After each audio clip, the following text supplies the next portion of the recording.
CNN.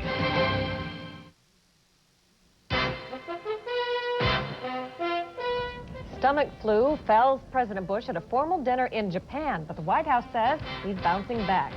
The nation's #2 man, Vice President Dan Quayle, is campaigning in the key primary state of New Hampshire. We'll have a live report at 1:30. Hello, this is Early Prime. I'm Lou Waters. I'm Cheryl Atkinson. Ahead on our broadcast, we'll ask CNN political analyst William Schneider how worries about Mr. Bush's health might affect the '92 election. We'll also go live to the Detroit Auto Show to check out the best cars of the year. First, our top story. White House officials say President Bush is on the mend after an attack of intestinal flu. He's expected to be up and at 'em Thursday, pursuing his high-profile trade mission in Japan. The 67-year-old president took ill at a formal dinner hosted by Japanese Prime Minister Kiichi Miyazawa. He vomited and collapsed, but eventually he managed to get on his feet and leave under his own steam. The president was driven away from Miyazawa's residence to Akasaka Palace. Spokesman Marlon Fitzwater reports Mr. Bush was given an anti-nausea drug and put to bed. Fitzwater describes the president as feeling fine and maintains there is no need for any special alarm. This reaction to the illness episode from one of the president's sons. I'm amazed at how much attention the flu bug causes. Yeah, it's frightening. You never want ill will to someone you really care about and love. I appreciate everybody's concern out there, but I'm not the least bit concerned about my dad's health. Japan is the last stop on Mr. Bush's 12-day, 26,000-mile trade mission to the Pacific region. After getting assurance that his boss was okay, the Vice President, Dan Quayle, went ahead with a planned campaign trip to New Hampshire today. Upon arriving in the key primary state for a 2-day campaign swing, one of the first things he did was tell voters that President Bush would be just fine. I spoke with Barbara Bush and the president's physician, Bert Lee, this morning. The president is doing well. He's resting well. I must tell you that these foreign trips are very difficult. They're demanding on you. They're long hours. You're going to a different time zone almost every day. The president puts in long hours working for the people of New Hampshire and the American people. I will be visiting with the president when he returns to the United States on Friday, and the president will be in New Hampshire next week. New Hampshire hosts the nation's first presidential primary next month. We'll have a live report on the vice president's swing through the state today at the half-hour. George Bush is one of the most active presidents in U.S. history. He leads a life that's so busy, some of his closest associates believe he overdoes it. Not only has he logged more international trips than any previous occupant of the Oval Office, he also has a nonstop passion for sports. With the 1992 campaign looming, Richard Nixon says somebody should rethink Mr. Bush's schedule. If I were making up his schedule, I would lighten it up. But he's a man that likes to be on the move. He's an outdoor man. You know, he plays tennis. He plays golf. He drives that motorboat around, the cigarette. And he, of course, does a lot of running and other things. I personally feel that he could cut back on some of the appearances that are made simply for PR purposes. Richard Nixon, the only U.S. president to resign from office, will be the guest on this evening's Larry King Live at 9 p.m. Eastern Time. This concern over President Bush's illness momentarily has overshadowed the mission that brought him to Tokyo. Earlier today, the United States and Japan announced an agreement on growth strategy. As CNN senior White House correspondent Charles Bierbauer reports, changes in attitudes and actions are needed in both nations if the agreement is going to work. Handshake. President Bush came to Japan with the declared goal of creating American jobs. He thinks he's done that, though he cannot say how many or where they'll be. I don't know that I'll ever be able to say I've gotten it done totally, but I will be able to go home and say we've made a very good start on jobs. In fact, U.S. and Japanese officials were locked in what were described as severe negotiations about targets for increasing U.S. auto imports. The Japanese are resisting further concessions. White House spokesman Marlon Fitzwater says we're pressing hard, they're feeling the pinch. The U.S. has made some threatening noises. A collapse of an open world trading system would perhaps hurt Japan more seriously than any other major industrial nation. It's the auto trade that has become symbolic of the U.S.-Japanese difficulties. The cars the U.S.'s big three say they could sell here if Japan would change its trade rules. The Japanese say the American auto industry's problems are in Detroit, not Tokyo, and even the president doesn't argue with that. I think to the degree there's inefficiency in production, any place, the producer ought to take a hard look at that. We must be able to compete. President Bush brought along nearly a score of U.S. executives to back his claim for a bigger slice of the Japanese market. Such a broad spectrum of industries ranging from potato chips to computer chips. And on a broad scale, Japan agreed to put out a budget that would stimulate consumer demand, while Bush intends to use his State of the Union address later this month to kick the U.S. economy back in gear. Just how was not spelled out here. The thing that's significantly different is the President of the United States and the Prime Minister of Japan have put their names to a growth strategy. President Bush concedes he's not been able to gain access to some key Japanese markets, such as rice. Bush says he's making headway, but he's not likely to head home with any immediate jobs bonanza. Charles Bierbaur, CNN, Tokyo. In what was once the Soviet Union's Vyad Gamsakhurdia says he is still president of Georgia, even though he has taken refuge in Armenia. About 1,000 of his supporters rallied without incident today in Tbilisi. They defied a ban on demonstrations imposed by the new provisional government. Yesterday, at least 2 people were wounded when gunmen loyal to the new leaders opened fire on a pro-Gamsakhurdia rally. In an interview with Russian television, Mr. Gamsakhurdia denounced those who ousted him, but gave no details about how he might regain power. Yugoslavia's defense minister has resigned and been replaced by a military hardliner. That move a day after a Yugoslav warplane shot down a European community helicopter. 5 truce observers died in the attack. The EC is investigating and has suspended its mission in the country until the safety of the monitors can be guaranteed. The defense minister said he resigned because of poor health. Ahead on this early prime, new hope for female victims of domestic violence. We'll report on a special hotline in Dade County, Florida. Also, the story of an endangered species of feline and the effort to bring it back from the brink of extinction. Plus, a blizzard blankets Denver with snow, details on the wintry weather, and much more still to come here on Early Prime. CNN's Early Prime, news and information for people in the prime of life.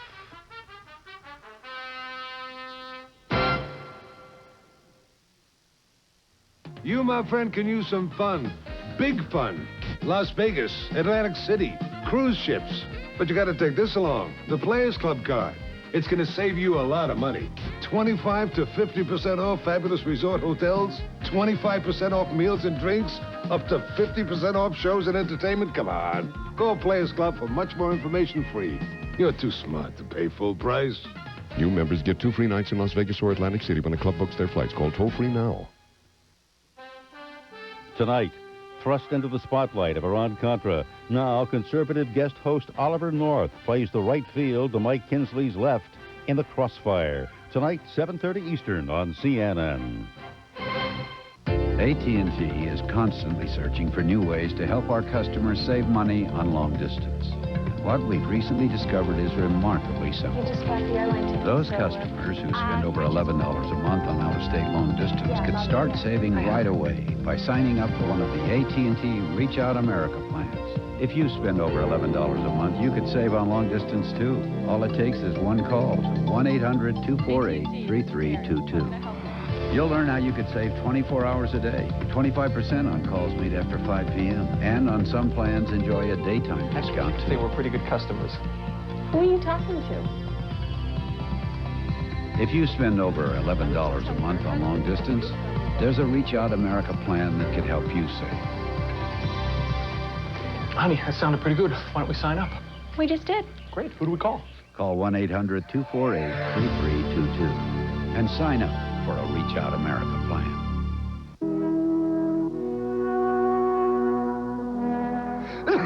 Ricola, the all-natural herb cough drop imported from Switzerland. Ricola has been soothing throats and relieving coughs naturally for over 60 years.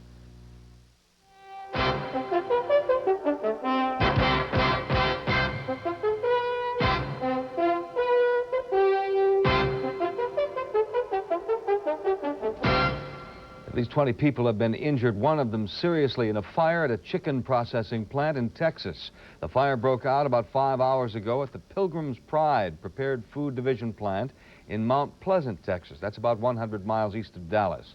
Company officials say a hose on a breading and cooking line exploded. That set the fire. Hundreds of workers were evacuated. Hospital officials say some of the injured were trampled while trying to get out of the plant. The plant is one of the 2 Pilgrim's Pride facilities in Mount Pleasant. Labor Secretary Lynn Martin is threatening to strip North Carolina of all its worker safety enforcement powers. North Carolina's safety program began receiving heavy criticism, as you know, last September when a poultry plant fire there in the town of Hamlet killed 25 people. Martin says a federal investigation found that the state's safety program is deficient and needs to be shored up quickly. She says if it isn't, the federal government will take over all responsibility for worker safety in North Carolina, something she insists the government does not want to do. Battered women can get the help they need at any hour of the day through a new hotline in Miami. It brings help from police, the courts, and a shelter, all in one quick phone call. CNN's Charles Jaco has the story. Miami. A man kills his ex-girlfriend, shoots her 4-year-old son, and kills himself at a McDonald's. Cleveland. A man kills his estranged wife and brother-in-law inside the county courthouse at a family reconciliation office. Those are the worst-case examples of what can happen with domestic violence. Other examples are more common. I don't know what I said, what I did, and I ended up with a broken nose, busted lip, cracked tooth, my ribs were bruised. My sister had come to my house. It was about this time last year, right after Christmas, and found me with a black eye. Has there been any violence against you from this person? Dade County, Florida, which is metropolitan Miami, has started a new kind of abuse hotline. It not only gives a woman access to a shelter, it can also put her in touch with a judge 24 hours a day with the same phone call. They will fax the necessary paperwork to the judge. The judge will review the paperwork. If it warrants the issuance of a temporary injunction, the judge will fax back the temporary injunction. Philadelphia is the only other city with a similar system. But what's the difference between getting a judge's order immediately or waiting a few hours until the court's open? Could be different of being killed, because that individual who has been served with injunction for protection has been told by a police officer that he has to stay away from his wife or girlfriend or the person he abuses. This is a pilot program funded by getting a little money from police, social service agencies, and shelters. Physical abuse by husbands or boyfriends is the single greatest cause of injury to American women every year, greater than muggings, rapes, and car wrecks combined, 3 to 4 million assault cases every 12 months. Programs like this to help them, combining the courts and shelter, cost money. The question is, where will that cash come from? People who run the shelters and the court hotline hope the cash-strapped county government can come up with the money for the sake of abused women. You have to make it easy for them. I think that's, and also anonymity in the beginning. I think they're petrified to call. And combining the courts and shelters in one call is vital to the women themselves. If she knows that when she goes that the legal system is going to be looking out for her, then it's going to make the man think twice before he bothers her. And it could help prevent scenes like these from being repeated. Charles Jaco, CNN, Miami. Highway crews in Colorado, Wyoming, and Nebraska are digging out after a major snowstorm. Traffic in Denver started moving again this morning. Many roads were closed last night, leaving hundreds of travelers stranded in Colorado. At some points, the storm left snow drifts of up to 6 feet deep. The same storm blanketed major roads in Nebraska and Wyoming. Of course, there was more than just bad traffic. The sledding and skiing are great there. We'll have more on the weather later in the hour from CNN's Flip Spiceland. The Florida panther is nearly extinct, and there are desperate efforts being made to save it. CNN's John Zarilla has our report. The land the big cat roamed used to be nearly endless, measuring in thousands of miles. Now it's measured in hundreds. Down below, in what remains of southwest Florida's wilderness, the brown cat with the curled, black-tipped tail slinks through the underbrush. The steady beep, monitored from the air by Fish and Game officers, comes from a transmitter around a Florida panther's neck. She's a good ways to the west. On the ground, wildlife biologists, veterinarians, and trackers close in as the signal gets stronger.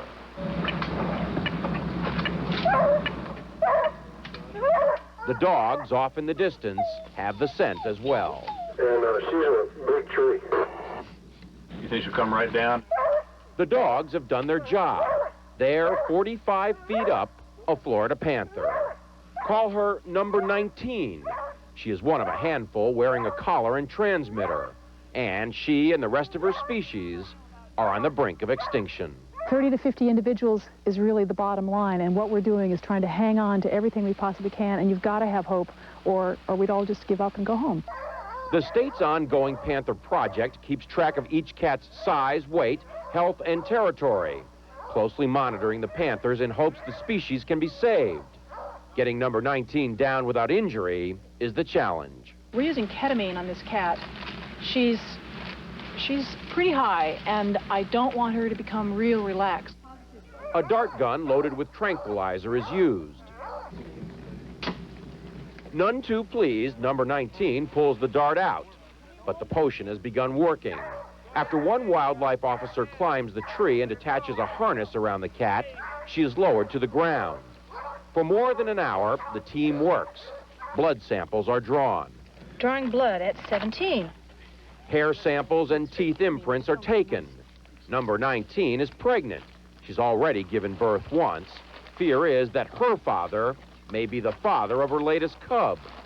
But inbreeding is only one of the problems facing the panther. The reason the panther has a problem today, the reason there's so few animals, is because we continue to lose habitat due to development, agricultural expansion, and just general fragmentation of their once continuous forest. As with most animals, man is the panther's greatest enemy. Take a good look at number 19. These could be among the last pictures taken of a Florida panther living in nature.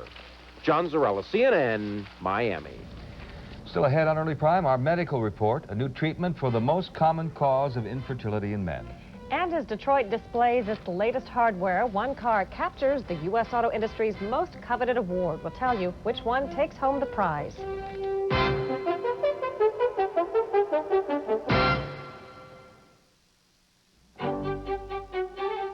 The average cost of this luxury car is $37,000. The average cost of the American home is $134,000. The average cost of a private college education is $45,891. Yet the cost to examine this magazine is nothing. Just call this number now, and we'll send you Money Magazine to examine risk-free. If you like it, do nothing, and we'll continue your subscription with articles on better ways to cut your taxes, how to look for a smart investment that delivers exceptional returns. Money will show you ways to improve your lifestyle, get more value from your home. We'll even outline 12 steps to financial security. So in a world where costs are high and so are risks, take advantage of Money's risk-free offer. Call this number now. We'll send you your first issue of Money Magazine to examine risk-free. If you find Money is not for you, then just write cancel on the bill and send it back. The issue is yours to keep free. Otherwise, we'll continue your subscription with 12 more informative, entertaining issues for a total of 13, payable in 4 monthly installments of just $8.99 each. Your taxes average $4,800. A retirement plan costs $2,400 yearly. Yet these financial guides cost you nothing. Because if you call now, we'll also send you Money's Financial Advisor free. It's a 3-part series that helps you manage your money, build a future, and achieve your dreams. So why not call now and examine your first issue of Money risk-free? Plus, get the Financial Advisor free. And while the average American phone bill is $45.33, this phone call will cost you nothing. Call this number now and take advantage of Money's risk-free offer. It has the perfect ring to it.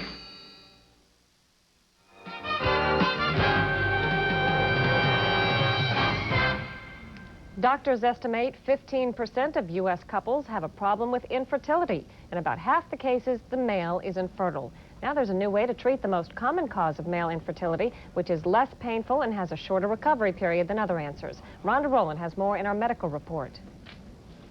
For 5 years, Anne-Marie and Greg Young have tried to have a baby. She's taken hormones and underwent surgery to see if she's infertile. Not finding a problem, they tried in vitro fertilization. with the way our money was situated, we had to pace it out so that we could financially afford to pay for this. They thought they had exhausted every option. It's hard because every month we get our hopes up high and then we have the letdown. Up until then, fertility specialists didn't suggest evaluating Mr. Young. For a long time, the gynecologists have carried the brunt of infertility, and therefore the wife seems to be checked out more thoroughly than the husband. Certainly some basic things such as a sperm count need to be done early on in the infertility evaluation. Dr. Ohl says in most cases, a woman undergoes many invasive tests before her partner is checked by a urologist. They tried everything with Ann, so it must have been me. His doctor diagnosed a varicocele. Well, varicocele just means varicose veins around the testicle or in the scrotum. About 15% of men in the U.S. have a varicocele. The majority of those men will not be infertile. Varicocele can often be treated with surgery, and within a year, fertility can be restored in 60% of the men. But patients often stay in the hospital for several days and need 4 to 6 weeks to recover. Now doctors at the University of Michigan Medical Center are using a simpler operation with less cutting and faster recovery. Viewing through a device called a laparoscope, they use small tools to block off malfunctioning veins to restore fertility. We do restrict our patients for about 5 to 7 days from doing extremely heavy lifting. We let them go back to work as soon as they feel up to it, as long as their job doesn't entail that heavy lifting. Correcting varicocele with a laparoscope is still new, so Dr. Ohl doesn't know how the pregnancy rate compares with traditional surgery. Most urologists still aren't trained to do laparoscopy, and there is the risk of damaging other internal organs during the procedure. Still, some men refuse traditional surgery, but accept laparoscopy. Rhonda Rowland, CNN, Ann Arbor, Michigan. In our next medical report, in approximately 4 hours, we'll look at the critical shortage of blood supplies nationwide, and we'll tell you why some are concerned about that. News from Medicine is brought to you by Bristol-Myers Squibb Company, makers of Theragran M, high-potency multivitamins with minerals. It was the emblem for a certain kind of American male. Awkward with women, honest as the day is long, and blessed with the same innocence that guards fools, drunks, and angels. I'm Jane Fonda. Join me on TNT for a personal look at my father, Henry Fonda. Monday, followed by Henry Fonda in The Grapes of Wrath. On TNT. Have you had your V8 today? Did you know that V8 juice has less than half the calories of that apple? Wow! Did you know that V8 has more vitamins A and C than that tossed salad? Wow! And did you know that V8 is 100% vegetable juice, so it has no fat, unlike that low-fat yogurt? Wow! So how do you feel now that you know these things? Wow! I gotta have a V8. V8 is a nutritious blend of 8 vegetable juices that taste terrific. Have you had your V8 today? 80% of nation on flu alert. Earliest outbreak in 10 years. Severe flu season underway. What will you do? Get serious medicine. Doctors recommend Theraflu. Theraflu is hot liquid medicine. Strong therapy for flu symptoms. Hot liquid therapy that works fast. What will you do when you get the flu?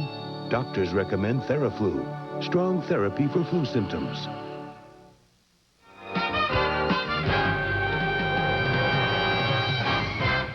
U.S. automakers are pushing to drive up sales in the wake of reporting their worst sales year since 1983. One car got a boost today. It took top honors in the auto industry. CNN's Ed Garston joins us now from Detroit with more from the auto show. Ed. Lou, you know, if the political and business generals are leading the fight in Tokyo, well, then the four-wheel foot soldiers are fighting out here on this battlefield, the floor of the North American International Auto Show in Detroit.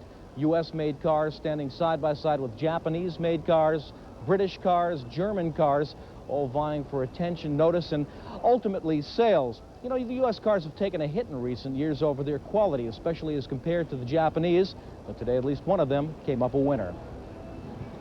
For the auto industry, it's the closest thing to Oscar, Tony, or Emmy. The STS puts Cadillac back on the map among the finest automakers, not just in America, but worldwide. The Golden Caliper, won by the Cadillac Seville STS this year, is one of the most coveted awards a car can capture. Consumers are so thirsty to get information about what is a good car to buy or not, that awards such as Motor Trend's Car of the Year is extremely important to getting the word out that it is a good vehicle. And there's no question that giving an award to a car like this one is going to help its sales. Motor Trend's editor says contending cars are put through a week of rigorous screening by 8 staff members. What we're looking for is the one standout car in its class each year. So it could be a big car, it could be a small car. Dick Rusin has designed 5 Car of the Year winners, including this year's the Cadillac Seville STS, which he says was designed with suggestions from past owners. One of the things that they said was that they wanted the car to be distinctive. So that, for us, was a very strong goal. But not every trade magazine or group plays Rate or Ride the same way. Car and Driver lists its 10 best cars, but in no particular order. Cars which include the Nissan 300ZX Turbo, the Plymouth Laser Turbo, Lexus SC400, and the Ford Taurus Show. The first criteria is excellence, pure and simple. The second criteria is that the car not cost more than $40,000. The third criteria is that it has to light your fire in one way or the other. Cars that strike a match for the Auto Club of America come under slightly more practical scrutiny. We test the vehicles what an average consumer would be looking for in a car. Rather than taking a vehicle typically on a test track and rating it on high speed and handling and acceleration and braking, we basically check also the vehicle, how it's finished, how it's laid out inside, the comfort level, how easy is it to load the trunk area. And because the awards can mean rewards on the sales floor, there's always the feeling that car companies have strong lobbying efforts to win. Well, not exactly. The lobbying takes place in the form of the car companies making sure that the cars that get tested for whatever award they're going up for are absolutely perfect. Incidentally, Motor Trend's Truck of the Year was the Ford Chateau Club Wagon truck, and that was named several weeks ago. Lou? Ed, you touched on it, the general perception that Japanese cars are better than American cars. I know Detroit's concerned about it. What are they doing about it? Well, they maintain that all through the years they have been increasing their quality, trying to get a better quality of steel so it doesn't rust out quite as much, that the cars will last longer. As a matter of fact, they'll show you their sales figures and show that people are not turning over their cars quite as often because the cars are lasting longer. However, if you talk to Japanese dealers, the few who are selling U.S.-made vehicles, they say, I tried selling them, but I spend so much time servicing them that it's just not worth my while. All right. Ed Garston at the North American International Auto Show in Detroit. Cheryl. Coming up on Early Prime, a seesaw day for the Dow. We'll have the latest from the New York Stock Exchange. And with President Bush under the weather, the quail question. Stay with us.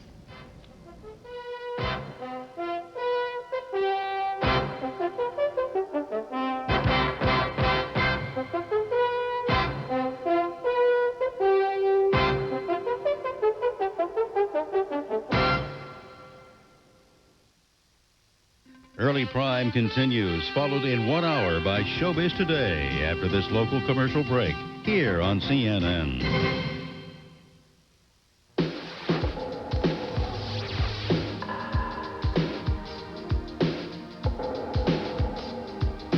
The fascination always existed. The human body, without doubt, is the greatest of inventions. Flawless in design, capable of astonishing feats. Amazingly, the harder the body is worked, the stronger, more beautiful it becomes. To unlock your body's potential, we proudly offer Soloflex. 32 old-fashioned iron-pumping exercises, each correct in form and balance. All on a machine that fits in the corner of your home. Soloflex, simple and efficient, like the body itself. Which may explain why it looks less like a machine and more like a work of art. For a free brochure, call anytime.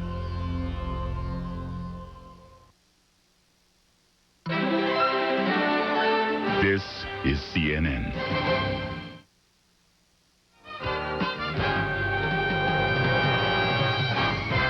President Bush gets to his feet after succumbing to stomach flu and collapsing at a dinner in Japan. His aides say he's fine now, ready to get back to work.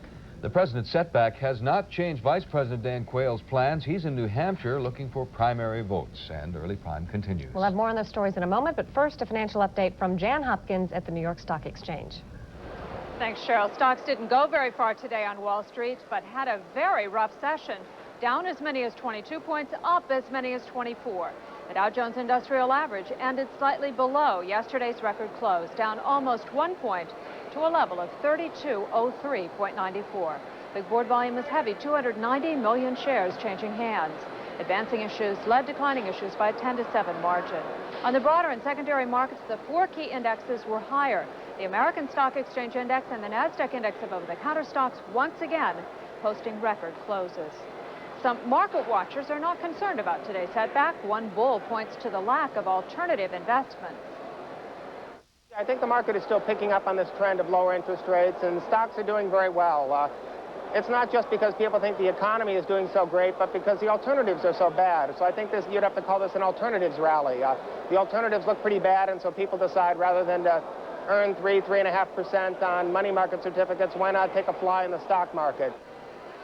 Fresca predicts the market will continue higher over the next quarter. Among the most actively traded issues today at the New York Stock Exchange, PepsiCo up 1.5. Several analysts today recommending that stock. Woolworth up 1 5/8. The discounter planning a restructuring to include the closings or sale of 900 stores. The shakeup will also affect about 5,000 full-time employees. Some employees at Tandem Computer may also lose their jobs in a similar restructuring.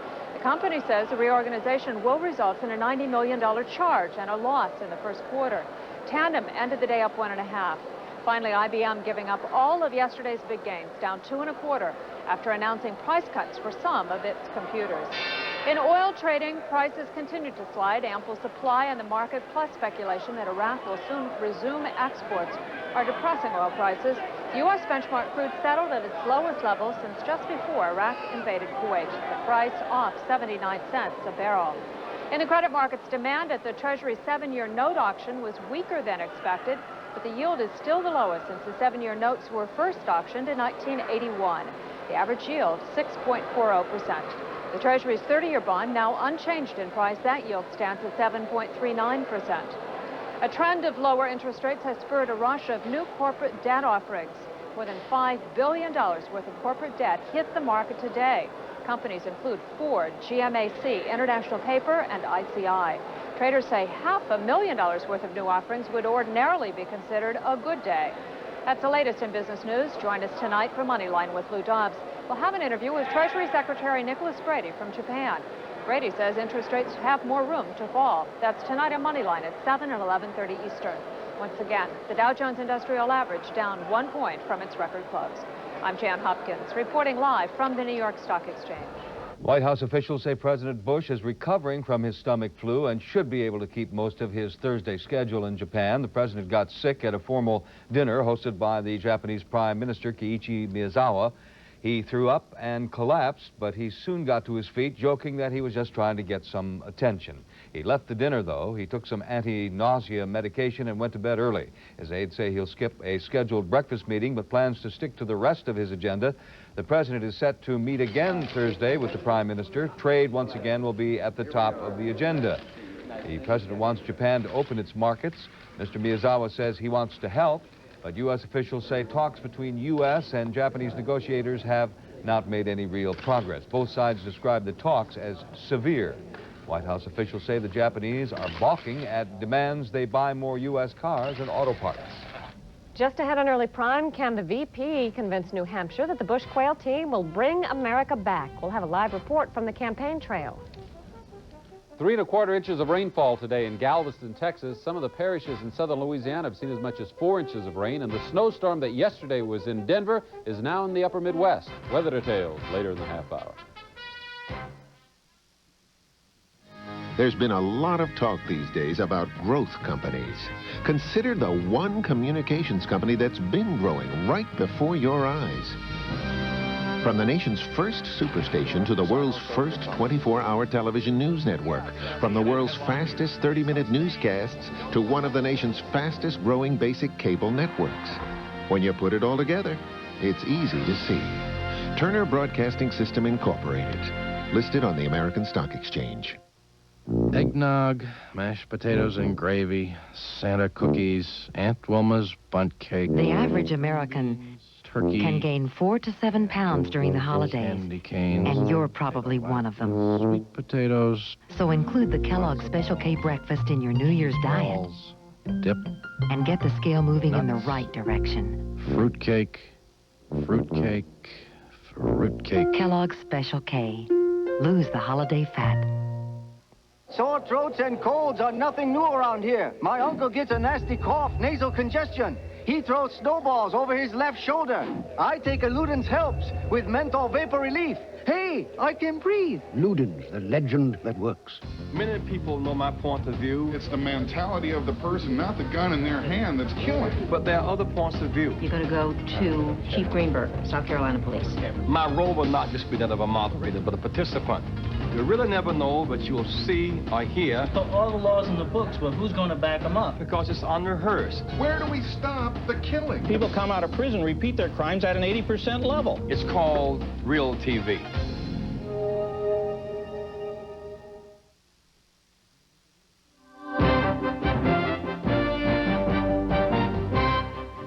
Political news. While President Bush rests in Tokyo, Vice President Dan Quayle is on the campaign trail in New Hampshire. He says there's no need to worry about the president's health. As for Mr. Bush's standing in the polls, well, that's another matter. CNN's Bob Franken is traveling with the vice president. Bob? Well, Lou, just a very short while ago, Vice President Quayle said he had just talked with White House Chief of Staff Sam Skinner, who reported to the Vice President that President Bush was fine. There's no change. The crisis seems to be over. And so with that, Vice President Quayle became an upbeat campaigner again, coming to New Hampshire. Now that the crisis was over, it was on to politics. I understand you want to send a message. We've got the message. The President understands the problems, and he is going to do something about it. The Vice President proceeded to 2 Nashua, New Hampshire manufacturing plants that had not been hurt by the recession that has racked so much of the state. The stops were called impromptu, but each was at a facility carefully chosen because it was profitable and full of workers ready for small talk about jobs, education, and values. They say, I put the kid out the door, it's somebody else's responsibility. You go, wait a second. Not only the parents' responsibility, but the community's responsibility. The Vice President has a lot of schmoozing ahead in the next couple of days, a heavy schedule. Today's schedule included a mall. There will be a couple more plants. There's a session at a country club, a private dinner with the governor of the state. Tomorrow there are 11 events to occupy the Vice President. He'll be here throughout the day and into the night. And then he said President Bush is still expecting to come next week, of course, if his health permits, because Bush supporters say they need insurance that the Bush-Quayle ticket will not be embarrassed in next month's New Hampshire primary. Lou? Bob, what's your sense of the Vice President? He's coming off this generally favorable series of reports in the Washington Post. Compared to 1988, is there a new confidence? Is there a new Dan Quayle out there? Well, as a matter of fact, one of his sources in his office, a highly placed source, said that not only is this about the 1992 election, but Vice President Quayle is very interested in reestablishing himself with this campaign for a possible run in 1996. And he is very upbeat right now. And how are the folks in New Hampshire responding to the Vice President? Very positive, but we have to remember that this is a highly controlled event. As a matter of fact, most of the places he's going are places where you would expect to get a positive response. All right, Bob Franken in New Hampshire with the Vice President. Cheryl. To analyze the election year fallout of the president's bout with illness, however minor it may be, CNN political analyst William Schneider in Washington. Bill, it again raises the specter of the Quayle factor. Absolutely. The Quayle factor is there. It was a problem in 1988, and our own polling indicates that Vice President Quayle, for all his renewed confidence and the favorable stories in the Washington Post, his image has not substantially changed over the course of the 3 years of the Bush presidency. Most Americans, according to a November CNN Gallup poll, still say that they do not think Vice President Quayle is qualified to be president of the United States should something happen to George Bush. And in our latest poll, a CNN Gallup poll taken just this week, a majority of Americans have an unfavorable view of Vice President Quayle, including a third of the people who voted for Bush in 1988. That creates a problem for the president in the upcoming campaign. But do you see any chance that President Bush may change his vice president? Well, I would say it's doubtful. What President Bush has to calculate, obviously, is two things. First, is the election going to be so close that Quayle could make the difference between winning and losing? If the election is going to be close, and it may well be, and Quayle is costing him, say, 2 or 3 or 4 points, and that's making the difference, then he's going to have to seriously assess whether getting rid of Dan Quayle, replacing him with someone else, could be worth the cost. Because in the end, the president has only one purpose, and that is to get reelected, and he'll do whatever it takes to get reelected. The cost, of course, being that President Bush would come off as not being very loyal after standing behind Quayle all this time. Well, that's one cost, that he's given his word that he'd have Quayle on the ticket. Second of all, it would raise a question about George Bush's judgment. It would be implicitly acknowledging that he made a mistake putting him on the ticket in the first place, but there'd be another cost. Quayle is the strongest remaining link that the White House has to the conservatives out there who have never trusted George Bush. Some of them are rallying to the Pat Buchanan campaign, but they're critical of Bush. To get rid of Quayle, and especially if he were replaced by someone who wasn't a favorite of conservatives, could create problems for the Bush campaign. Remember, when he put Quayle on the ticket in 1988, despite all the problems, Quayle did accomplish one thing. Conservatives kept quiet. They gave no trouble to the Bush-Quayle campaign for 1988. So Bush doesn't want to risk anything that could set conservatives off. And according to our polling, while Dan Quayle's image among the public at large is not highly favorable, he still retains very good marks among Republican conservatives who are an important wing of the Republican Party. You mentioned President Bush's judgment. Does this whole illness issue bring into question the president's judgment on that matter? President Nixon, former president, saying he would slow down if it were him. President Reagan took it a little bit easier than President Bush does. Does it call into question his judgment? Well, I think for the whole of his presidency, President Bush has made a serious effort to show that he was healthy and vigorous, mostly in contrast to Ronald Reagan, who was regarded as a bit too old and slow and out of it. He wanted to make that point, and it sort of sped up, I think, inadvisedly after the earlier incident with Graves' disease and the heart murmur where the president was hospitalized. He's become hyperactive almost, as if he was straining to make the point that nothing will stop him. He's perfectly healthy. There's nothing wrong, because he obviously implicitly recognizes that the Quayle issue is still there. I think after this incident, and it doesn't appear at this point to be terribly serious, I think Americans probably don't want to see another burst of activity with tennis and golf and swimming and all the other things that the president likes to do. I think it would be very reassuring for Americans to get the message that President Bush is taking care of himself, something that hasn't been so clear for the last few months. If President Bush ends up looking elsewhere for a vice presidential candidate, who do you see? Well, I count about 4 candidates who would be a possibility, and you've got to be careful about whether they'd be acceptable, whether they create problems with conservatives.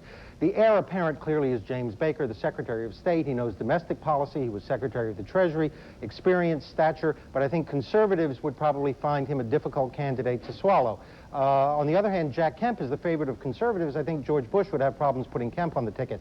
The most likely possibilities would probably be the Secretary of Defense, Dick Cheney, or if you want a wild card who could enter into the game, how about Colin Powell, one of the heroes of the Persian Gulf War? That would certainly upset the apple cart and create a whole new issue in the 1992 elections. It would throw everything up in the air. And Powell had mentioned at one point he wasn't interested in something else like that, but I suppose all that could change. All of that, everything can change in a minute in politics, as we just learned today. Okay, the president is clearly campaigning, as is Quayle. Why doesn't the president announce? Does he need to announce? Will he announce? Why doesn't he go ahead and say, yes, I am running? Well, he has filed for the New Hampshire primary, and he's clearly indicated through informal statements that he's a candidate. He wants to make his State of the Union speech first. Everything in due time. It's a rather stately approach. Incumbent presidents usually don't announce until the beginning of the year, sometime after the State of the Union. That is when the president is going to tell the country what is his economic recovery program, what are his plans for the future, and then, by the way, I happen to be running for re-election for president. It's no secret. Everybody knows it. He's on the ballot in New Hampshire. And when's the last possible moment you see he could possibly change the person he chooses to run with him? Well, he could change all the way up to the convention, of course. It's entirely at the president's discretion. But if he were to do something like that, it would have to be done gracefully. I think Quayle would have to agree that he was not going to be a candidate for re-election to the vice presidency. A suitable position would have to be found.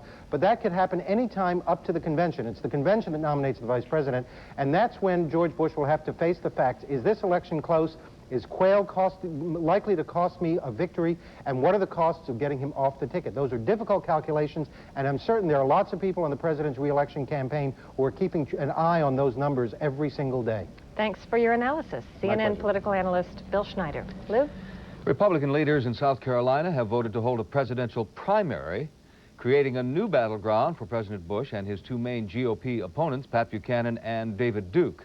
South Carolina Republicans were going to pick delegates at a state convention, a process that minimizes the need for campaigning. But now that they're holding a primary, Duke and Buchanan are more likely to campaign in South Carolina. The primary will be held March 7th, the same day the Democrats hold theirs. The American Civil Liberties Union has filed suit to force Rhode Island to put David Duke's name on that ballot. The ACLU says access to the ballot is a fundamental right. But Rhode Island officials say the former Ku Klux Klan leader is not a national political figure, so has no right to appear on the ballot. All the while, Georgia's Election Commission today, for a second time, refused to put Duke's name on Georgia's primary ballot on the grounds that he is not a Republican. And still to come on Early Prime, troubles mount for Charles Barkley. Star of the Philadelphia 76ers, Jim Huber. We'll have that story and all the sports coming up.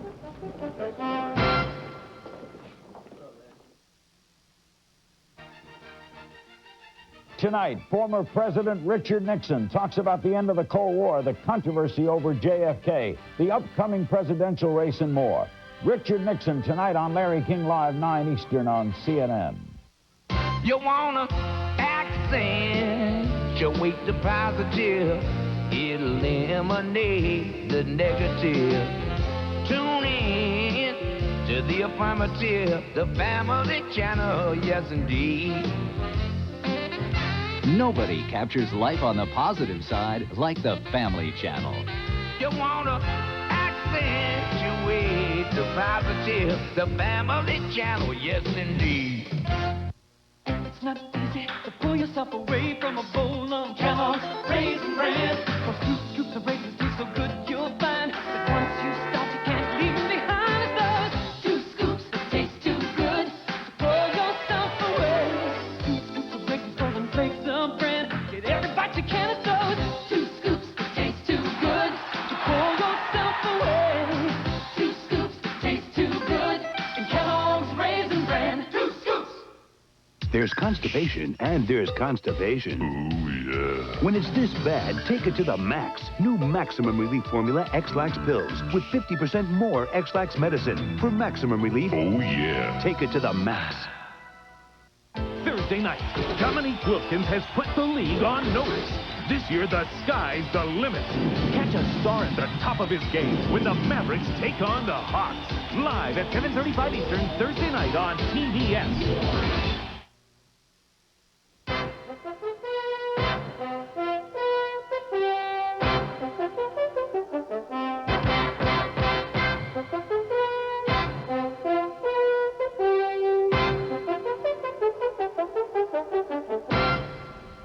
So do the Rams like Chuck Knox, or do they not? We're not sure.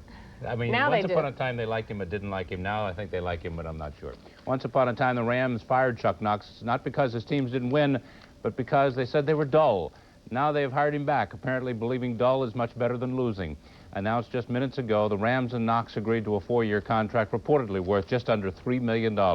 He resigned weeks ago from Seattle after 9 years as their head coach, where his teams won 80 and lost just 63. He was head coach of the Rams for 9 years as well, from 73 through 82, winning 5 straight NFC West Division championships.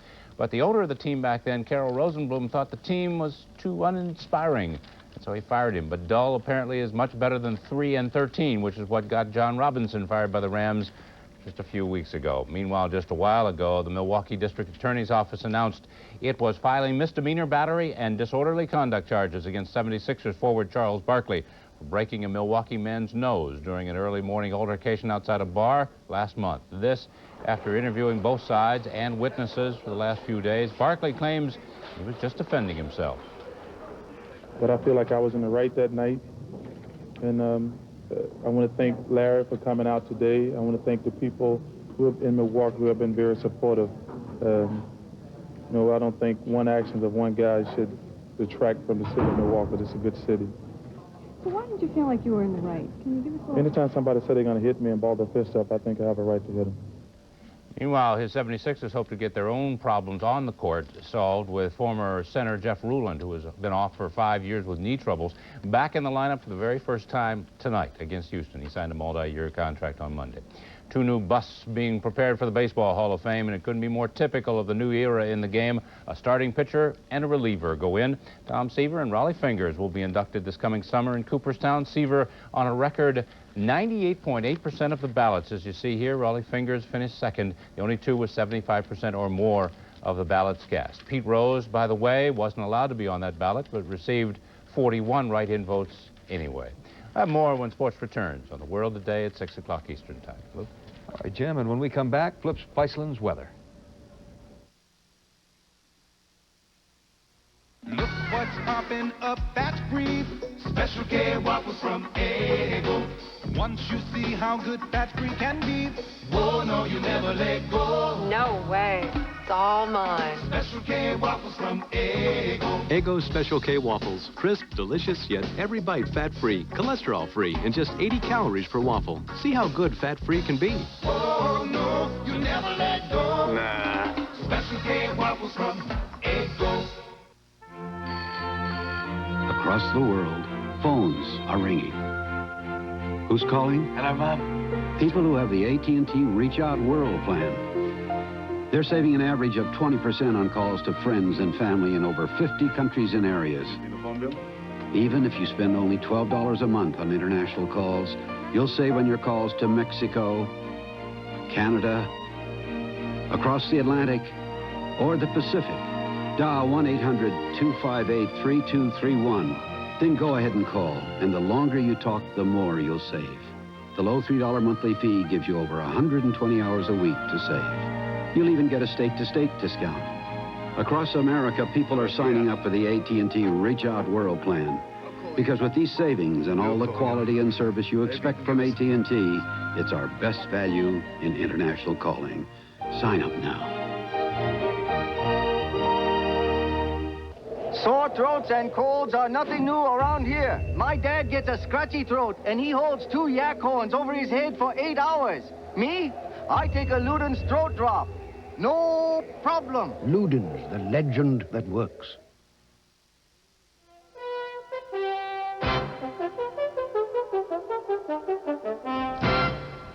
Big storm out west. Flip Spiceland tells us about it. Yeah, that big storm that has been in the west is slowly working its way to the east. The snowy part of it now in the northern plains or upper Midwest.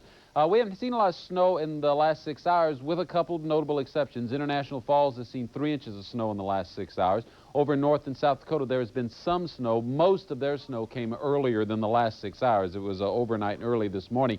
7-inch snowfall amounts reported, though, across North and South Dakota. No one today has seen snowfall in the kind of amounts that we saw in Denver yesterday. We have some tape to show you the wake of this storm, what it was like in Denver. They got 14 inches of snowfall in Denver just yesterday. There were many, many people who spent the night at Stapleton Airport.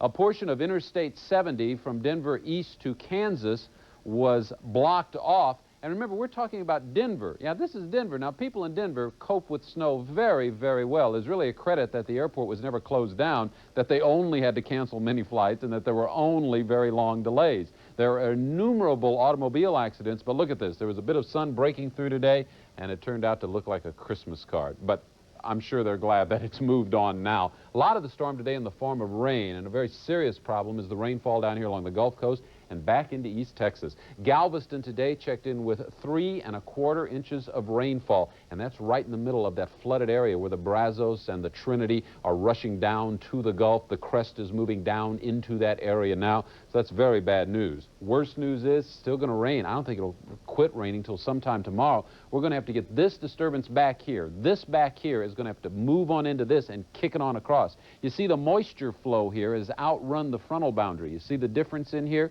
This is going to have to hit this and move it on out. This will just stay here and it'll keep raining in this area till something moves it away. Well, this will eventually move it away, but that's not moving quickly enough until this storm moves across Baja and then across Texas and then hits it and pushes it all to the east. All of this rain that we've been talking about in the upper Midwest, there's been some snow in Wisconsin and Minnesota, northern Wisconsin, northern Minnesota, but there's been some freezing rain and some plain old rain and some drizzle. That's all going to change to snow tonight. Take a look now at the CNN Color Radar Summary. Here you can see the heavier rainfall down along the Gulf Coast. About to leave East Texas. I tell you, some of the parishes in southern Louisiana have seen as much as 4 inches of rainfall today. They're going to end up with their own flood problems. I mean, the floods don't stop at the state line. The rain extends northward along the front. Then you get up in here, and most of what you see here is rain. As a matter of fact, at this hour, I believe it is all rain. There might be a little snow up in here right now. This might be snow. Look at our forecast weather map for tomorrow morning. You'll see that as the storm tonight moves across the Great Lakes area, much of that rain will change to snow. I drew this as all snow and then rain, but there's a problem in here where we're going to see freezing rain or ice. That was the situation this morning. I think that'll be the situation again tomorrow morning. We are changing the weather pattern a little bit. We're still looking at a split jet stream, so that means that the southern portion of the nation will stay relatively warm. But the difference is the jet is changing in that the west is going to come out of it. They're going to see nice, clear, dry weather, and the east is going to get the rainfall. We'll have more weather coming up throughout the evening hours. I'm moving to my right, left, so that means that it's time for the CNN Ski Report.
Yesterday, I told you some of the ski resorts could get as much as 36 inches of snow. I was a little wrong. The heaviest I saw was 32 inches of snow. Now back to Lou and Sharon. He's often a little wrong. He's very close, though. Yes, he was. Coming up in the next half hour of Early Prime, he's on death row. His wife wants a baby. So he's suing the state of California for the right to have children. We'll tell you about a revolutionary pair of glasses that could help millions of people read again. All ahead on Early Prime. Early Prime continues, followed by Showbiz Today after a word from your local cable system. Next on CNN. Time magazine called him the master funny man of the age. The LA Times called him one of the funniest people in the world. Now, for the first time ever, the legendary king of comedy and music is captured on video in the best of Victor Borge. Pardon me, madam, are you laying eggs? It's the funniest, most outrageous comedy classic ever recorded. Isn't it a shame these big fat opera singers always lean against the pianos and bend them? Recorded live, this collector's edition of priceless comedy is a must for every Victor Borge fan.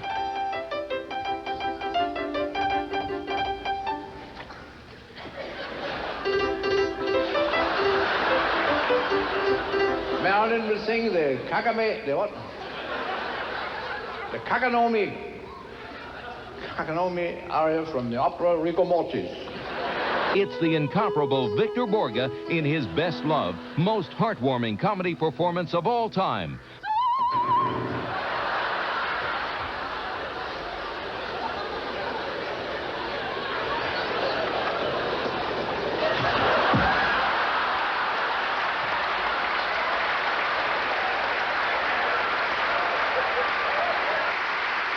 The best of Victor Borge on VHS is only $19.95. This classic comedy collection is not available in any store at any price. To order your personal copy, you must act now. To order the hilarious Best of Victor Borge, use your credit card and call toll-free 1-800-257-1257. That's 1-800-257-1257. Or send $19.95 plus $3.95 postage and handling to Victor Borge, P.O. Box 8250, Atlanta, Georgia. That's Victor Borge, P.O. Box 8250, Atlanta, Georgia. Or call now, 1-800-257-1257.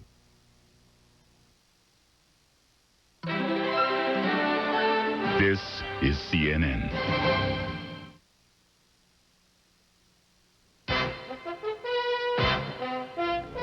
A frightening moment as the President of the United States falls ill at a dinner in Tokyo. The White House says it's a case of stomach flu and the president is expected to be back on track. Early Prime continues. The The president's health, of course, is our top story. It's 7 o'clock Thursday morning in Tokyo, and much of the world is waiting for news on how the president is feeling after a night of rest. For an update, we go to Tokyo and CNN senior White House correspondent Charles Bierbauer. Well, Lou, we're waiting for news as well. It is still early in the morning here. I suppose you try and read the signs, and one of the signs is that there's no one in the White House press office over here at this hour. One has to take that as perhaps a reasonably good sign that nothing untoward has happened overnight. These are certainly, if I can point out a couple of the English language local newspapers here, certainly not the kind of headlines Mr. Bush expected to make on his visit to Japan. What we have been told is that he continues at Akasaka Palace, which is the guest house for visiting state leaders, and resting comfortably, one assumes, after the illness which struck him during the dinner at the Prime Minister's house last evening. As we've been reporting, we were told by the president's doctors that he is suffering from the flu, an intestinal flu, gastroenteritis. I had talked with him yesterday afternoon, a few hours before his collapse. He showed no untoward signs at that particular moment, but obviously the bug had gotten to him in one way or another.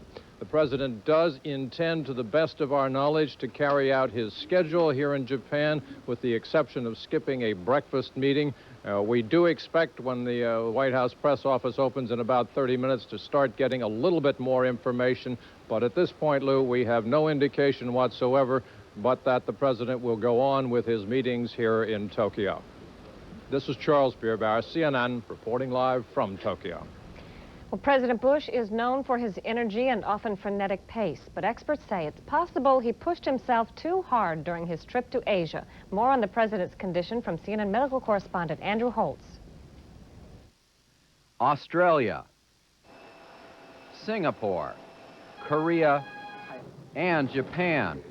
A hard driving schedule with a round of tennis squeezed between diplomatic sessions and meals that may not fit his normal diet. Put all of that together, and doctors are not surprised to see a man in his late 60s like President Bush become overwhelmed. Frankly, I'm amazed that he hasn't had, and other presidents in the past even haven't had, these kind of problems more often, because it's a tremendous stress.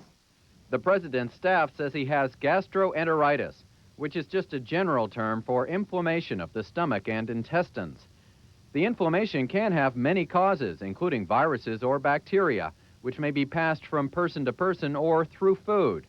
The White House says the president did not suffer food poisoning. Gastroenteritis is sometimes called stomach flu, but it has no connection to this season's viral flu epidemic. Doctors say a sudden collapse can be brought on by dehydration and diarrhea, or what's called a vasovagal attack. When somebody is extremely nauseated, or perhaps vomiting is imminent, the blood pressure can drop suddenly, the pulse can drop suddenly, and we just feel very weak, and a near faint or even a faint can occur, and that's fairly common. The president's doctors gave him an anti-nausea drug. Other doctors say the president's symptoms probably have no connection to the Graves' disease he suffered last year, which made his thyroid overactive and resulted in irregular heartbeats. The president is no longer on heart medication, but since his thyroid gland was medically destroyed, he takes synthetic thyroid hormone pills, as well as aspirin and Coumadin, which help protect against blood clots. A day before the president fell ill, he took a Halcyon pill. That drug may be prescribed to counter sleeplessness due to jet lag. Doctors say while Halcyon shouldn't cause symptoms like the president exhibited, jet lag certainly could make stomach irritation worse. I think to go to the other side of the world to engage in the meetings and the stressful things that he has to do on a daily basis is overwhelming, even without another illness. Doctors say with fluids and rest, an otherwise healthy person usually recovers from gastroenteritis in a day or two. Andrew Holtz, CNN reporting. Fire tore through a chicken processing plant in Texas today. 21 people were hurt, some apparently trampled while trying to escape.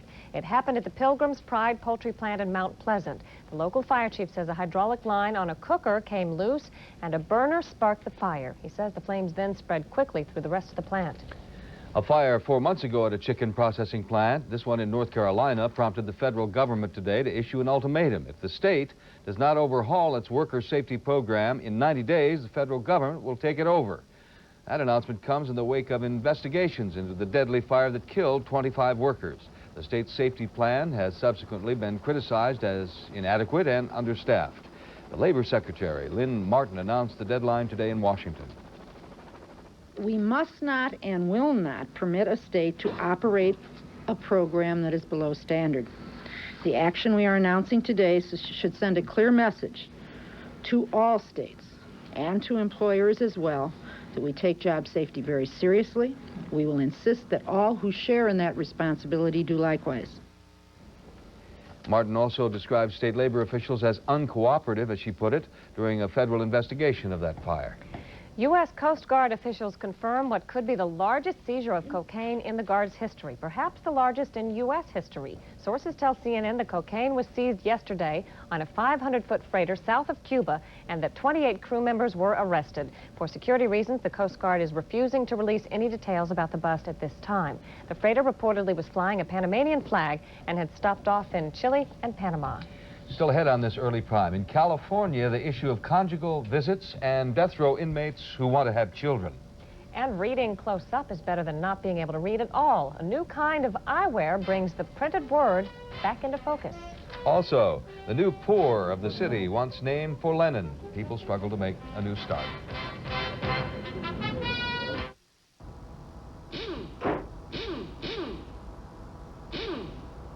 I hate to break it to you, John, but it's going to be a big one this time. I'll give you a minute. Tough break. His first major repair, and it comes just 2 months after his manufacturer's warranty ran out. Worst part is he could have avoided this bill by signing up for Geico's mechanical breakdown insurance back when he bought his new car, or any time before it hit 11,000 miles. I suppose people think all extended warranties are too expensive. But with Geico, you get longer coverage than many car dealers' extended warranties at savings of 30 to 50%. You can even choose between 2 coverage plans for the same low price. And you can still see your favorite mechanic. So take a word of friendly advice. Call Geico today. For longer coverage at savings of 30 to 50%, it's mechanical breakdown insurance from Geico. Sign up within 11 months or 11,000 miles of purchasing your new car or light truck. Call now for free information. What can I tell you, John? You should have had the coverage.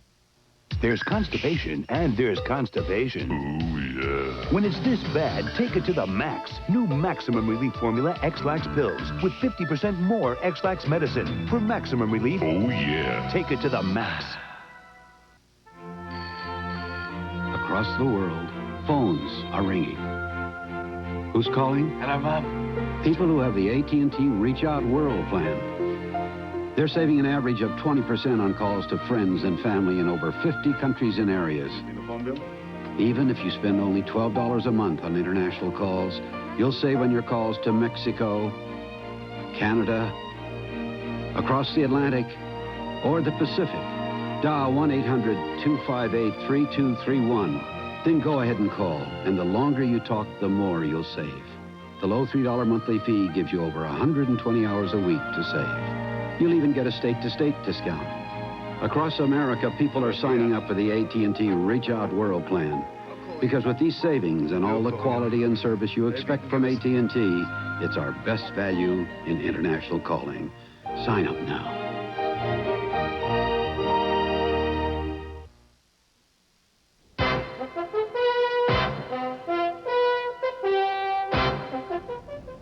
Kenneth Gay lives on death row at San Quentin Prison in California. He and his wife Janice want to have a child. CNN's Don Knapp reports on condemned inmates who have sued the state for the right to have children. Janice and Kenny were pen pals who met, fell in love, and were married 3 years ago. Now Janice wants a baby. I definitely would like to procreate with my husband. But Kenneth Gay was on San Quentin's death row awaiting execution for the murder of a peace officer when the couple married. California does not allow conjugal visits for death row inmates. I love him, and I want to join with him as a wife in a normal, relationship. But your relationship can never be normal. Yes, it can. My husband is on appeal for his life.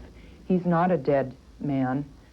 Attorney Carter King represents 14 death row inmates. And I'm telling you, some good families will die out if these death row inmates aren't allowed to procreate. And to take away a family's future, to me, that sounds like cruel and unusual punishment. San Quentin currently allows some wives of lower-risk inmates to visit their husbands in private quarters. King's suit asks for conjugal visits or the right to procreate through artificial insemination. They are so dangerous that they require such supervision that they would not be allowed to have family visits, including conjugal visits. Among them, Randy Haskett, committed for the stabbing deaths of his 11- and 4-year-old nephews, who witnessed his rape of their mother and attempted stabbings of his sister and stepsister. James Anderson for the robbery and murder of 2 women, one of whom was strangled, the other hanged. Herbert Coddington for killing 2 adults and sexually assaulting 2 girls, 11 and 12. Michael Hill for the execution murder of a jewelry store owner and his 4-year-old son during a robbery. And Darren Williams for the murder of a woman, her daughter, and 2 grandsons. A San Quentin spokesman says it was murder for hire, but the victims were the wrong victims. If death row inmates have a case for reproductive rights, according to one constitutional law expert, the strength of their case may lie more in the issue of discrimination than in cruel and unusual punishment.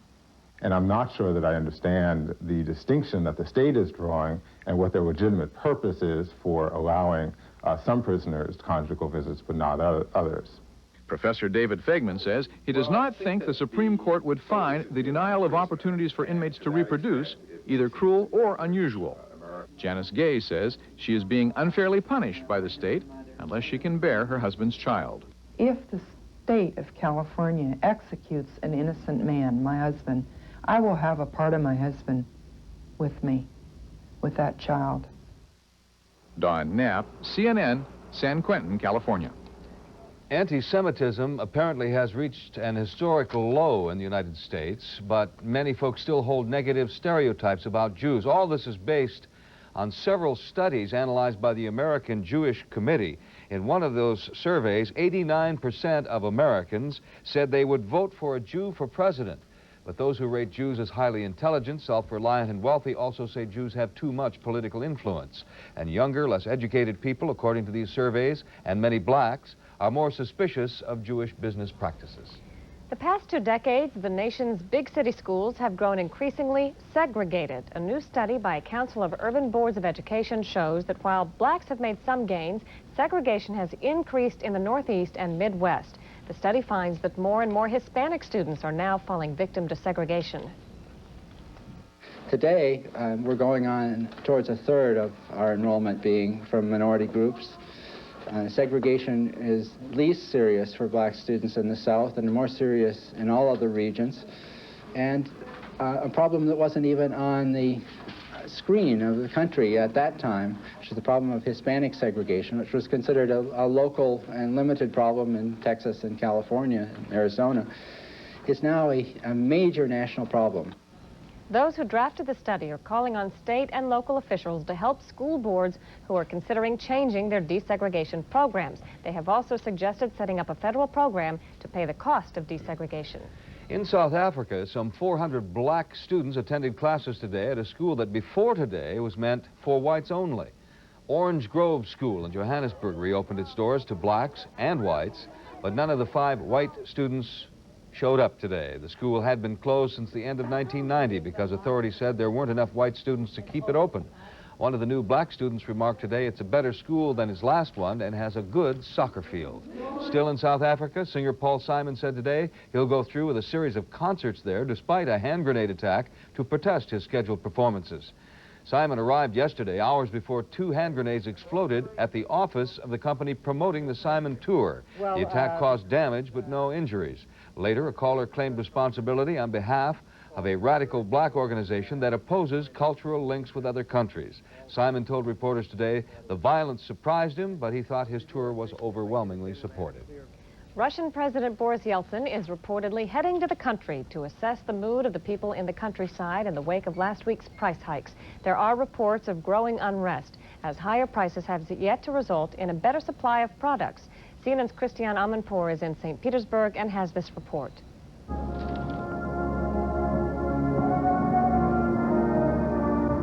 This city knows all about hunger, An eternal flame burns beside the mass graves of those who died of starvation during the Nazis' 900-day siege of Leningrad in World War II. The young come to pay their respects. Those old enough to remember are afraid. I think it will be really bad. Can you imagine potatoes being 3 times more expensive? Even if we eat only bread and potatoes, we can hardly make ends meet. Outside the metro stations and at the markets, St. Petersburg's new paupers are selling off their own belongings, clothes, trinkets, and even a toilet seat, trying to raise a few extra rubles. City officials admit they won't make it through the winter or even the next 30 days without help. We have only half the food supplies we need for the coming month. We're expecting aid from abroad, and we're very thankful for whatever we get. Handouts, large and small, are being delivered to the hardest hit, to an old woman who must support herself and her invalid son. She's pathetically grateful for this gift from Germany. She says it'll last her all winter. In the stores, the prices are high and there's not much to buy. Outside, the lines last well after dark.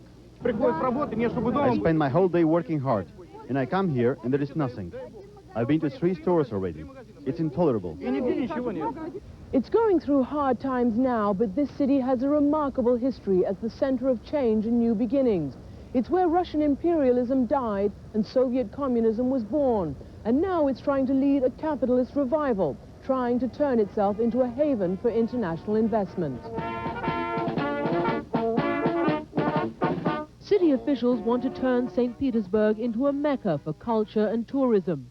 They are giving her beautiful old face a lift, setting up joint ventures, about 500 so far, trying to sell off state stores, restaurants and factories to private investors, and trying to change the work ethic. The reason we live so badly is because we work so badly. As soon as we start working better, our life will be better. But even under the best of circumstances, officials say it'll take at least 10 to 15 years before stability and real economic growth take hold. Christiana Manpour, CNN, St. Petersburg. 2 reports released today estimate at least 70,000 Iraqi civilians have died since Operation Desert Storm ended due to damage inflicted by Allied bombing. The studies were undertaken independently. They come from the U.S. Census Bureau and Greenpeace. The deaths, they say, were caused by such things as inadequate medical care and poor food distribution. The Census Bureau said today it asked the Pentagon to take part in the government study, but the Pentagon declined. The Pentagon says there is no reliable information on which to base an accurate estimate. Straight ahead here in Early Prime, a new kind of glasses gives some folks a new perspective on reading and on life.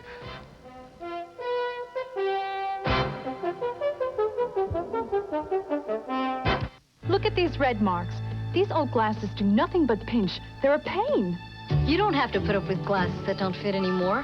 Now LensCrafters brings you better fit for greater comfort. LensCrafters glasses fit your snug points with features like new self-adjusting snug fit pads that flex to gently and securely hug your nose. No more pinching. I never knew glasses could be this comfortable. LensCrafters, better fit for greater comfort. In about an hour. Eggnog, mashed potatoes and gravy, Santa cookies, Aunt Wilma's bundt cake. The average American turkey can gain 4 to 7 pounds during the holidays, candy canes, and you're probably one of them. Sweet potatoes, So include the Kellogg's Special K breakfast in your New Year's diet. dip, And get the scale moving in the right direction. fruitcake, fruitcake, fruitcake. Kellogg's Special K. Lose the holiday fat. Great recipes start with Campbell's new broccoli cheese soup. Now you're cooking. Good cooking. Cooking. Look for more great recipes Sunday, January 12th in Parade and USA Weekend. Now you're cooking. Good. 80% of nation on flu alert. Severe flu season underway. What will you do? Doctors recommend Theraflu, hot liquid medicine that works fast. Theraflu, strong therapy for flu symptoms. How does your Genie screwdrive door opener work? You push a button, it goes up. You push a button, it goes down. I do know, though, that there's maintenance on it because I replaced a battery about 15 years ago on the little box. Genie Screw Drive, built for a lifetime. On CNN tonight, the president fell sick, but there was no passing of power. Is Dan Quayle qualified in the crossfire? Then former President Richard Nixon visits Larry King live. All tonight on CNN.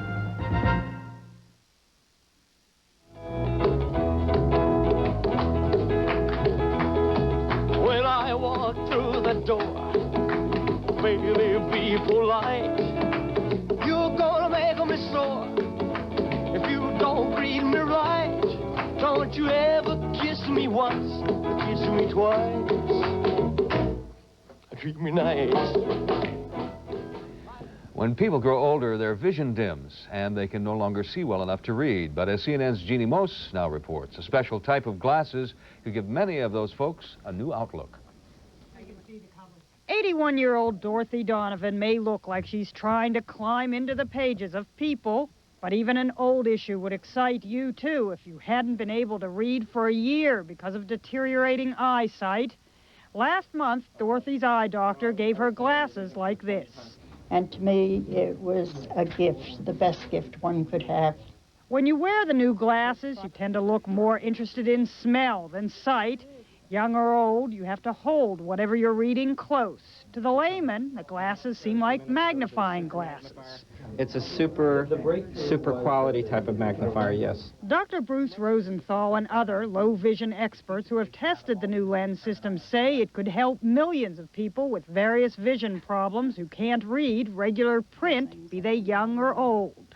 What do the new glasses have that old devices don't? The key value to these is the flat surface, similar to the way the televisions now have flat surfaces, given a larger edge-to-edge clarity. The meaning of edge-to-edge clarity becomes clear when you see the way the old so-called microscopic lenses work.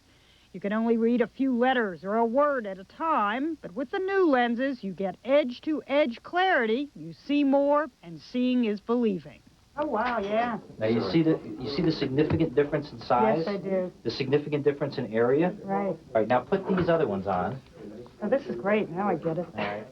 And you can now get them from low-vision specialists, but they'll cost at least several $100s. Dorothy used to have to hold a magnifying glass in one hand and a flashlight in the other, and eventually even that didn't work. She needed help with even the simplest things. You lost your privacy having somebody read your mail, write checks.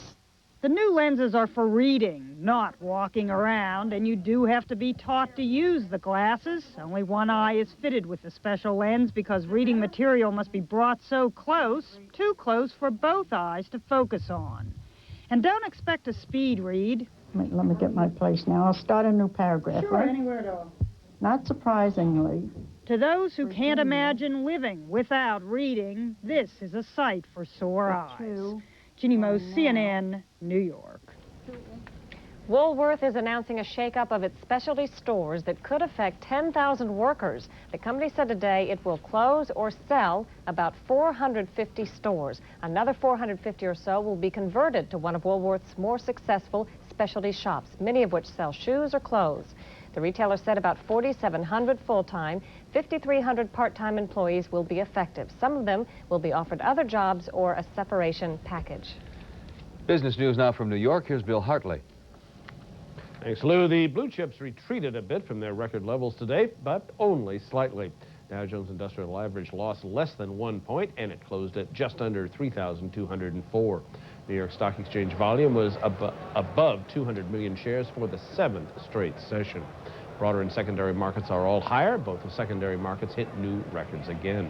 In the credit markets, the Treasury's 30-year benchmark issues up by 2/32. That puts the yield at 7.38%.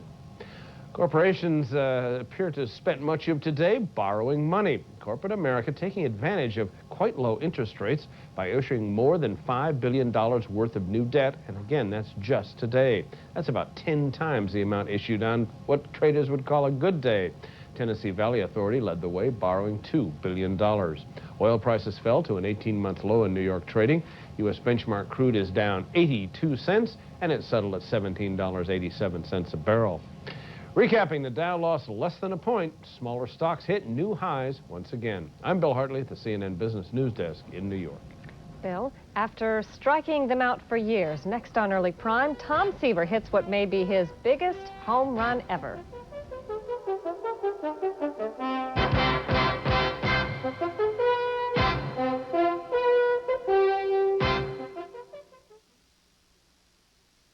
Exclusively on TNT, cable's biggest stars. The nominees, which are... Stay out of my way. Cable's biggest performances. I need you. Cable's biggest moments. The skies over Baghdad have been illuminated. He's done it! Cable's biggest night. The ace goes to... Honoring Cable's best. Sybil Shepherd and Danny Glover host the 13th Annual ACE Awards. Live Sunday, exclusively on TNT. If your doctor has recommended Metamucil and you like the results, but you don't like those glasses of thick liquid, change to FiberCon. Get the same fiber action in easy-to-swallow tablets.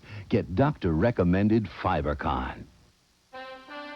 Tonight, thrust into the spotlight of Iran-Contra, now conservative guest host Oliver North plays the right field to Mike Kinsley's left in The Crossfire. Tonight, 7:30 Eastern on CNN.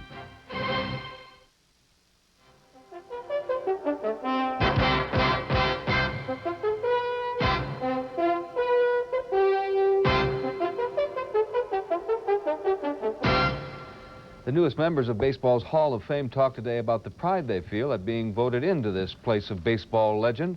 Pitchers Tom Seaver and Raleigh Fingers appeared with the Commissioner of Baseball, Fay Vincent, in New York. They were elected to the Hall yesterday by the Baseball Writers of America. Seaver and Fingers were.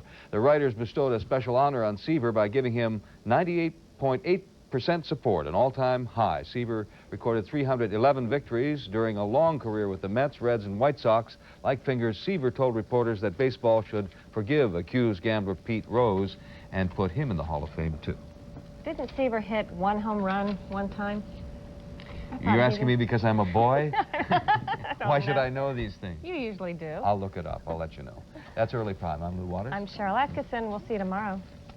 Hope to see you back here. Take care. Now to Lauren Sidney with What's Next. And I wish I had that answer. Coming up in the next half hour on CNN, the rock group REM leads the Grammy nomination list, along with Bryan Adams and Bonnie Raitt. We'll have a full report on this year's nominations. Also, Paul Simon finds himself at the center of a political battle in South Africa. And pop star Debbie Gibson stars in a Broadway musical. Those stories and much more ahead on Showbiz Today. Thank